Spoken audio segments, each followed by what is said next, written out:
How's it going, guys? Thanks for watching another video.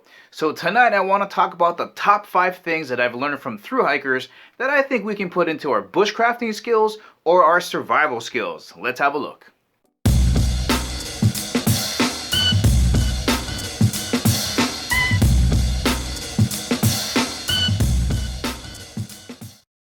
First thing I want to talk about is this food prep called cold soaking.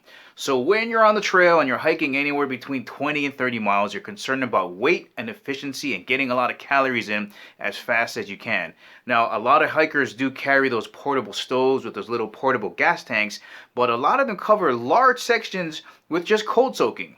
And basically all you're doing is you're rehydrating your food with cold water versus boiling water. So it just takes a little bit longer. So you just grab a container like this with some mashed potatoes, ramen, couscous, oatmeal, whatever. Throw it in here with some water and just let it sit. So when you get to camp, you don't got to worry about turning on your stove and boiling water. You just eat it and you're set to go. So over the next couple of days, we're going to be trying some recipes. And I can't wait to put together my first ramen bomb. Alright, moving on to number 2, and that's water treatment. Now, there's no doubt that boiling water is the best way to treat your water. However, when you're on the trail and you got to get your 20 to 30 miles in, it's just not practical to stop, boil your water, and then fill up your jug and keep going. And that's why most hikers use a water filter like this guy.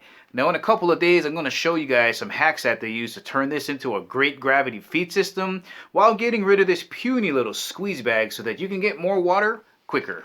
And the third thing I picked up on was the importance of foot care. And this is some really small and basic stuff like just making sure that your footwear fits properly. So like maybe you're going downhill, you want to prevent your toes from smacking into the front. That's going to stop your toenails from turning black and lifting. So making sure that when you put them on your feet in the store, you kind of bang them on the ground to make sure your toes aren't hitting the front. All the way to learning to care for a blister, which includes this stuff right here, which is Leukotape. And if you've ever had a blister on your heel or on the bottom of your foot, you know that the tape that you put on there slips around, kind of gets off the blister and sometimes tears it open. And if you can imagine going in and out of water or water crossings, you need something that's going to grip on there good. And that's where this stuff, Leukotape, is going to be really important. So I'm going to be putting this into my first aid kit. Moving on to number 4, and it's something that I really didn't think about carrying, and that is a sleeping pad. Now I realize that an inflatable sleeping pad is not going to be as durable as a contractor bag full of leaves or even a foam sleeping pad. But the newer ones that are coming out are a lot more durable than before. They're ultra lightweight, they weigh almost nothing, and they inflate to almost 3 inches. So if you're a side sleeper, this is probably going to be the way to go. And if you watch the thru hikers, a lot of them have up to 6,000 miles on it. They come with patch kits, and I think for me, that's probably what I'm going to be heading toward, because when you're outdoors, there's nothing more important than a good night of sleep. And last but not least is a sleeping bag. Now number 5 was tough. I was either going to decide between telling you guys about the ultra lightweight tents or sleeping bags, but I think the sleeping bag conversation is a lot more important because a lot of more people are not using sleeping bags anymore. They're going to sleeping quilts. Yeah, so I was like, sleeping what? Like, what's the difference between a sleeping bag and a sleeping quilt?